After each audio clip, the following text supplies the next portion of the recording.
Ser de izquierda tiene su innegable atractivo. En los colegios, las universidades, los medios de comunicación, todos los días nos dicen que para ser buenas personas, para tener supuesta empatía y para, por supuesto, estar a la moda, uno tiene que ser un buen izquierdista. Pero yo elijo rechazar categóricamente a la izquierda y en este video te doy mis 5 razones. Razón número 1. La izquierda es la ideología más asesina de la historia. Izquierda y derecha son categorías políticas que nacen en el marco de la Revolución Francesa.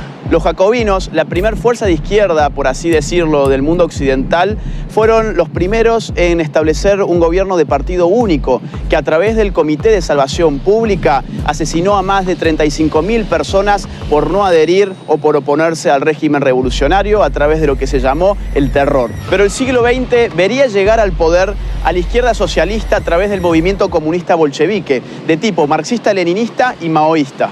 Entre 1917 y 1991, estos llevaron adelante las matanzas más cruentas de nuestra historia moderna.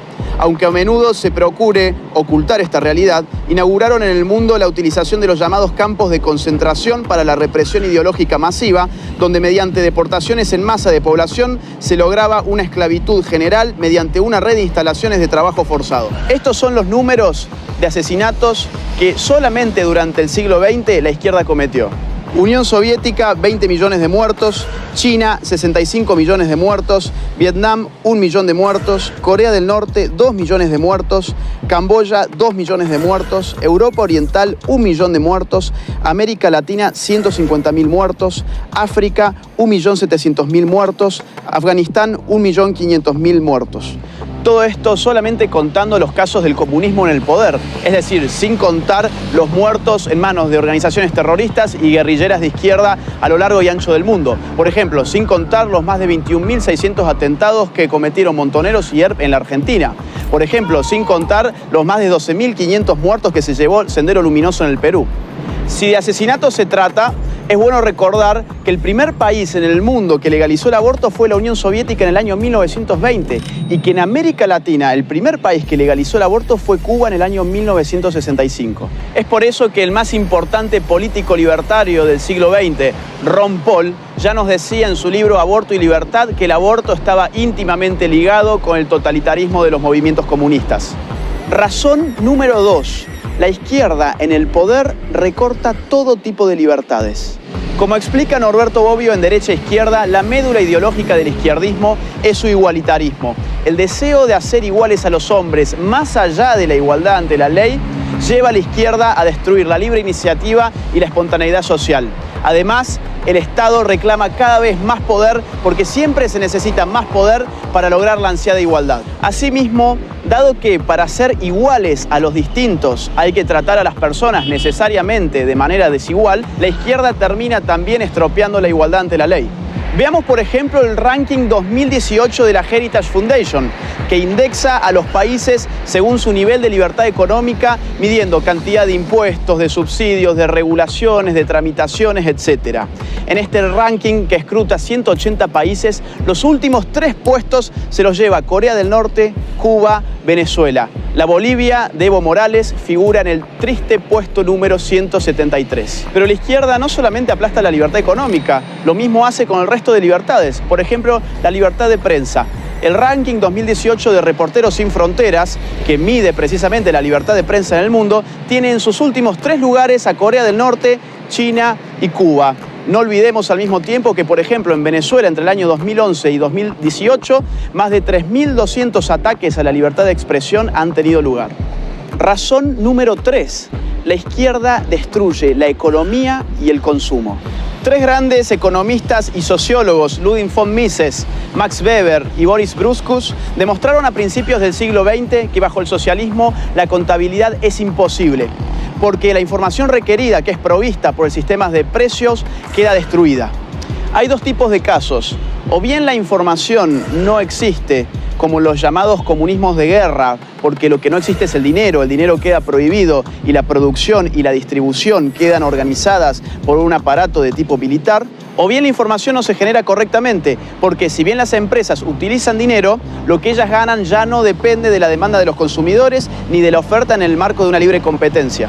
Este segundo tipo, el llamado socialismo real, es el más conocido caso de economías estatizadas por la izquierda.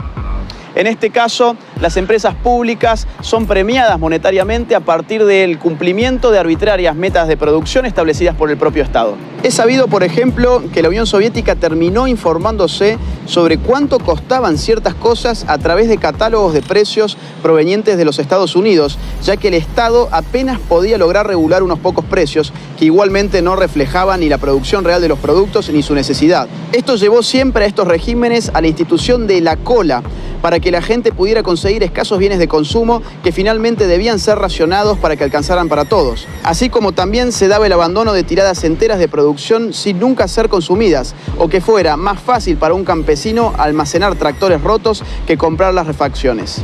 Pero por otra parte, en su ansiedad por igualar, la izquierda termina arrasando con los incentivos económicos que llevan precisamente a los hombres a producir. Esto es muy fácil de entender. Supongamos que Juan gana 10 y Pedro gana 6. Lo que la izquierda dice es, hay que quitarle 2 a Juan para igualarlo respecto de Pedro. El problema es que seguidamente Juan, que ganaba 10, ya no va a tener más incentivos para continuar ganando 10, sino que su productividad va a caer a 8. Y así sucesivamente la torta se va haciendo siempre cada vez más pequeña. Si a la redistribución compulsiva le sumamos un Estado que va avasallando los derechos de propiedad, que afecta a la iniciativa privada, que engrosa cada vez más el sistema público y aumenta sus regulaciones, tal como siempre ocurre en los regímenes de izquierda, lo que veremos afectarse en definitiva y de forma indefectible es la economía. Razón número 4. La izquierda destruye la calidad de vida. Este punto está íntimamente ligado al otro y los datos y los números están a la vista de todos. Por ejemplo, Ucrania. Stalin, entre el año 1932 y 1933, provocó una histórica hambruna en ese país, en la cual murieron de hambre más de 4 millones de personas y para el año 1934 el índice de natalidad había bajado hasta un 40%. Miremos si no el caso chino. Con el régimen totalitario implementado por Mao Zedong, la tasa de pobreza era de un 80%, pero con las reformas de mercado del año 1978 por Deng Xiaoping, ese número empezó a decaer y terminó siendo del 10%. Esto significa que, dejando atrás el socialismo a partir de las reformas de mercado, China logró sacar de la pobreza a más de 500 millones de personas. Veamos también lo que sucedió en Cuba. Finalizando los años 50, antes de la revolución de Fidel Castro, el Atlas Económico Mundial de Ginzburg colocaba a Cuba como el tercer país de mayor ingreso per cápita de Latinoamérica, después de Argentina y Uruguay. Hoy, Cuba ocupa el penúltimo puesto del ranking, con $7.602 del PBI per cápita, mientras que en Chile, por ejemplo, el ingreso es de $27.058 per cápita, y el primero en América Latina en el Índice de Desarrollo Humano de la ONU. Y tenemos el caso venezolano frente a nuestras propias narices. El llamado socialismo del siglo XXI dejó en la pobreza a un 87% de su población. En el año 2017, por ejemplo, el 64.3% de los venezolanos bajó de peso un promedio de 11,4 kilogramos. Y el 76% de la población escolarizada hoy no concurre a clases por no tener alimentos en sus estómagos. La penuria también se puede medir por la emigración. 4 millones de venezolanos han abandonado Venezuela desde la instauración del chavismo. No importa que vivas bajo un océano de petróleo, la izquierda siempre empobrece a la gente. Y finalmente, razón número 5, la izquierda es la religión laica de los resentidos sociales. La frustración es una realidad psicológica de la cual nadie está a salvo. Es propio de la limitación humana no lograr aquello que nos proponemos en todos los casos. Siempre hay algo que no conseguimos ni podremos conseguir. El ser humano, por definición, es falible. Acá es donde la izquierda interviene, calmando la frustración y trastocándola por resentimiento. Lo que la izquierda te dice es, vos no tenés ninguna responsabilidad individual sobre tus actos. Vos sos una simple víctima más de un sistema esencialmente injusto que te llevó a fracasar. La izquierda le ofrece al resentido un alivio de tipo psicopolítico, construyéndole un enemigo abstracto en el cual poder depositar todas sus frustraciones. Llámese capitalismo, patriarcado, heteronormatividad, imperialismo, colonialismo o como ustedes quieran. Pero de la frustración por conseguir el mayor éxito no viene necesariamente el resentimiento. Puede venir el denodado esfuerzo hacia la autosuperación en la medida en que la persona identifique en su fracaso aquella cuota de responsabilidad individual que le compete y se proponga remediarla. Y decimos cuota porque la responsabilidad individual es siempre eso, una parte del fenómeno. El resentimiento proviene de la frustración cuando no se tiene la voluntad de hacer un análisis equilibrado entre el propio fracaso y las posibilidades de prosperar. De esta forma, para proteger lo que queda de autoestima, se eliminan las responsabilidades individuales y se buscan solo los agentes externos como causa de los propios problemas, usando a determinadas estructuras sociales como chivo expiatorio.